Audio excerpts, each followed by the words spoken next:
नमस्कार विद्यार्थियों।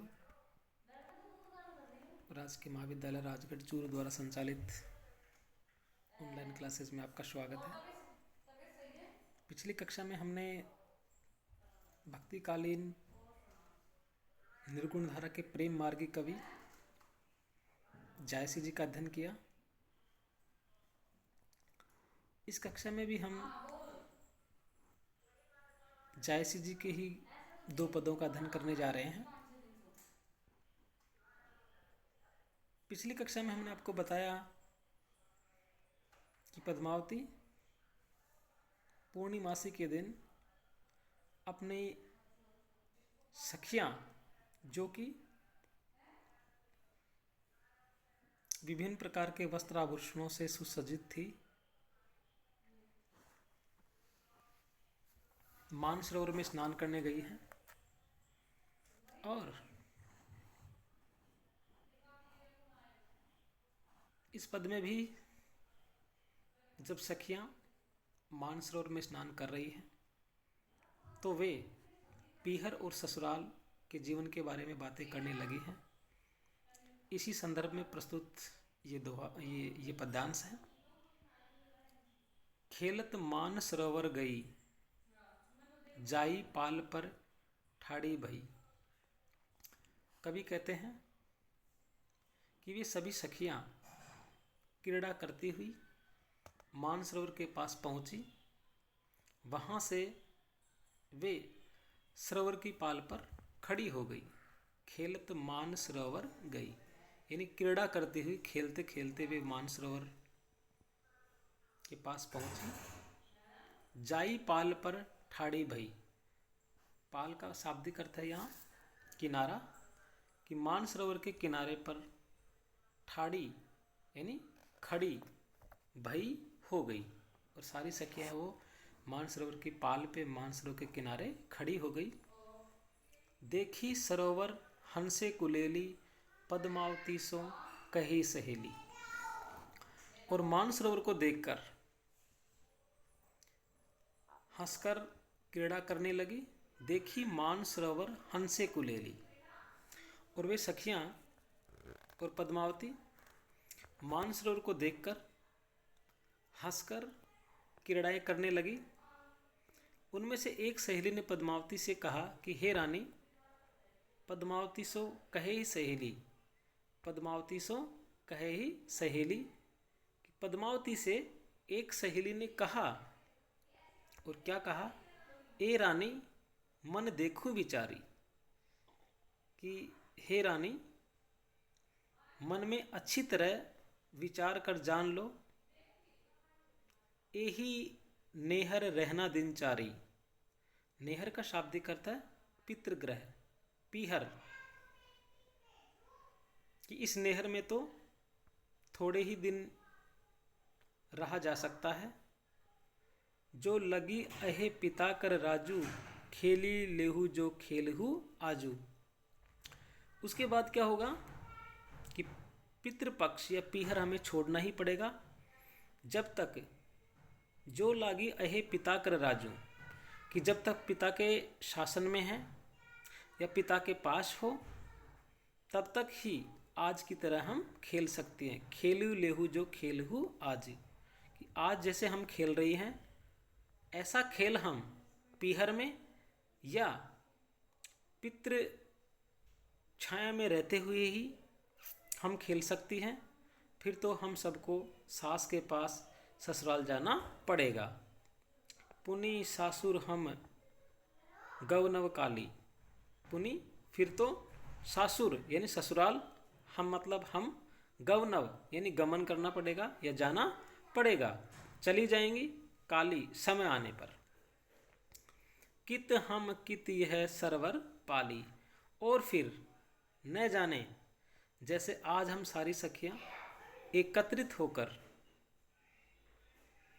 क्रीड़ाएं कर रही हैं, ऐसा समय जीवन में न जाने फिर आएगा या नहीं, कि हम ऐसे एकत्रित भी हो पाएंगे या नहीं हो पाएंगे।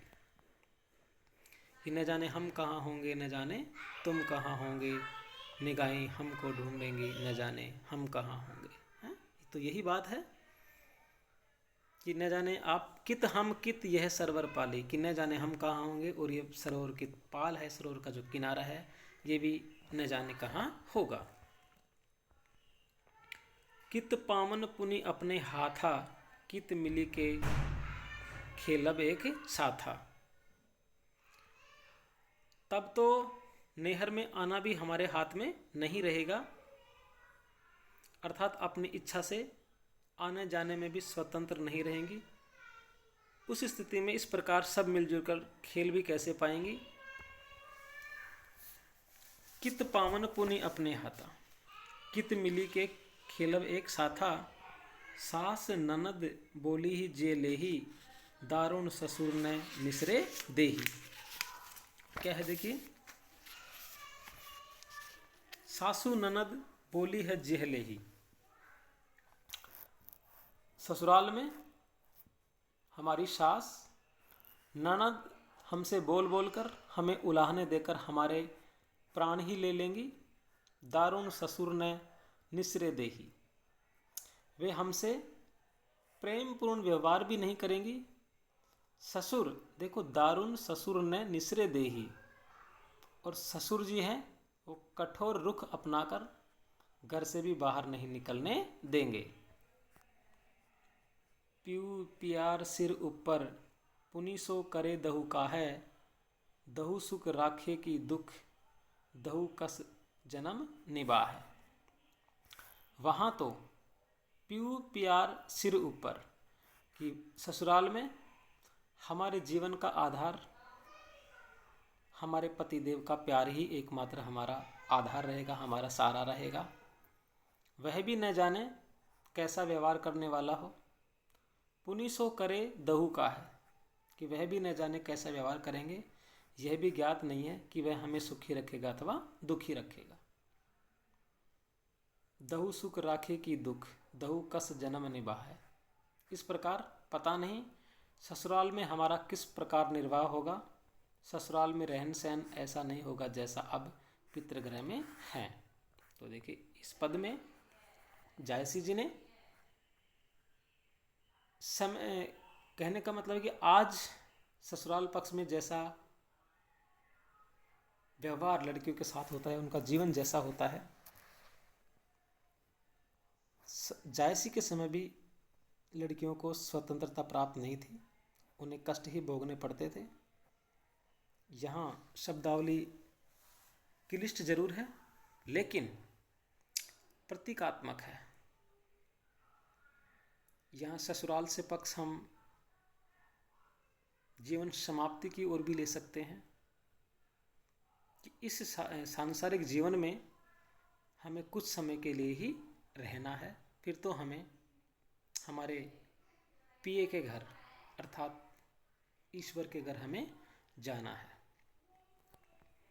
अगला पद देखिए, मिल ही रैसी सब चढ़ी हिंडोरी, झूली लेहू सुख बारी भोरी। झूली लेहू नेहर जब ताई, फिर नहीं झूलन देई साई।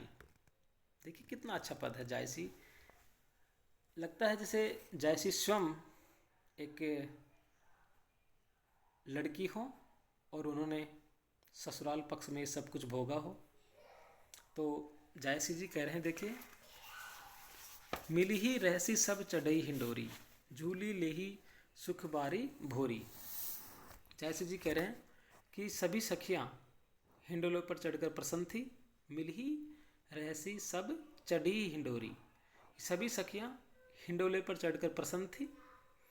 वे आपस में कहती थी कि हिंडोले पर बारी बारी से झूलकर सब आनंद प्राप्त कर सकती है। झूली लेऊ सुख बारी भोरी, कि सभी झूले पर बारी बारी से झूलकर आनंद प्राप्त कर सकती हैं। झूली लेहू नेहर जब ताई, यह झूलने का अवसर तभी तक मिल सकता है जब तक हम मायके में हैं, पीहर में हैं। उसके बाद विवाह होने पर पति इस प्रकार झूलने का अवसर नहीं देगा। फिर नहीं झूलन दे ही साईं, साईं स्वामी से है, पति से है। कि साईं हमें, हमारे पति, हमारे स्वामी फिर हमें इस प्रकार झूलने नहीं देगा। पुनि सासुर लेई राखी ही तहाँ, नेहर चाहने पाऊब जहाँ। इसके अतिरिक्त हमें वहाँ रहना पड़ेगा जहाँ सास रखना चाहेंगी। पुनि सासुर लेई राखे ही तहाँ, नेहर चाहने पाऊब जहाँ। कि हमें जहाँ सास रखेगी वहीं हमें रहना पड़ेगा। वहाँ ससुराल में पहुंचकर इच्छानुसार नेहर नहीं आ सकती। नेहर चाहने पाऊब जहाँ, कि चाह कर भी हम नेहर नहीं आ सकती, पीहर में नहीं आ सकती। कित यह धूप कहाँ यह छाहाँ, रहब सखी बिनु मंदिर महा। अब हमें जो खुली धूप और खुली छाया का आनंद मिल रहा है वह तब संभव नहीं होगा। अब तो सखियों के बिना ही महल में रहना पड़ेगा। रहब सखी बिनु मंदिर महा, कि महल में हमें ससुराल में बिना सखियों बिना सहेलियों के अकेले ही रहना पड़ेगा। गुण पूछियों लाई देखूं, कौन उतर पाऊब तह मोखूं। और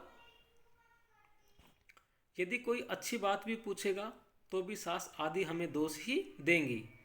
गुण पूछिए लाए देखूं, कि यदि हमसे कोई अच्छी बात भी पूछेगा तो भी सास आदि हमें दोष ही देगी।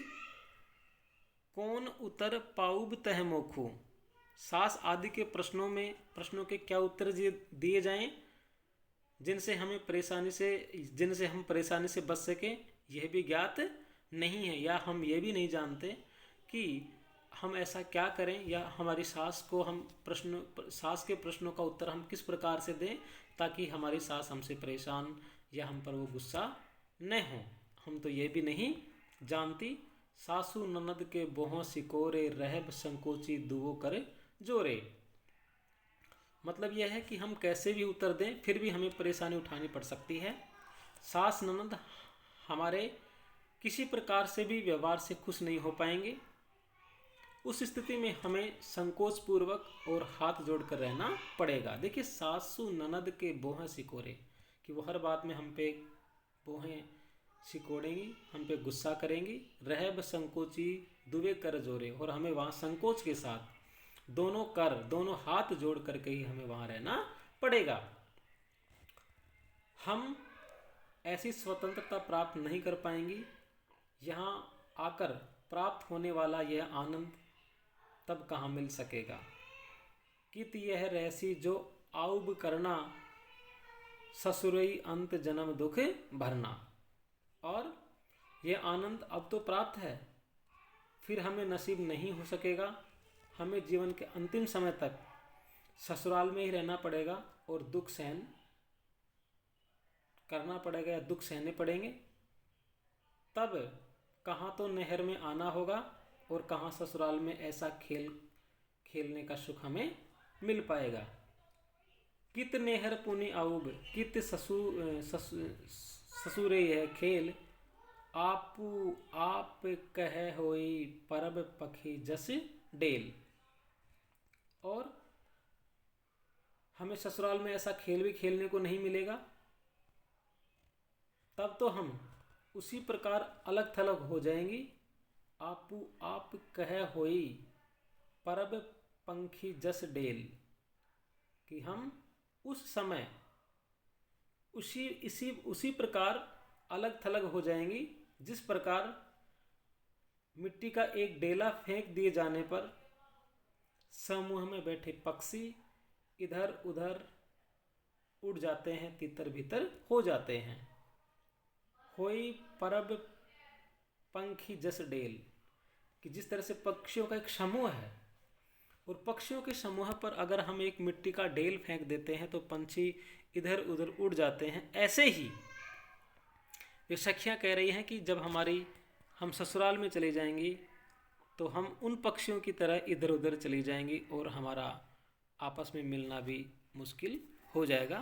तो देखिए, इस पद में भी जायसी ने मायके में प्राप्त सुख को महान सुख बतलाया है और यह भी बतलाया कि यह सुख जीवन भर नहीं मिलता रहेगा, ससुराल जाने के बाद यह सुख अप्राप्य हो जाएगा। साथ ही एक बहुत अच्छा उदाहरण देके कवि ने बताया है कि ढेला फेंके जाने पर पक्षी उड़कर इधर उधर तितर बितर हो जाते हैं, उसी प्रकार विवाह के बाद सखियों के बिछुड़ जाने की बात कही है। यह कवि की सुंदर कल्पना का निदर्शन है। इस पद्यांश में हम देखते हैं अनुप्रास अलंकार के साथ साथ उदाहरण अलंकार का भी प्रयोग हुआ है। अगली कक्षा में हम फिर जायसी जी को लेकर पढ़ेंगे। तब तक के लिए नमस्कार, धन्यवाद।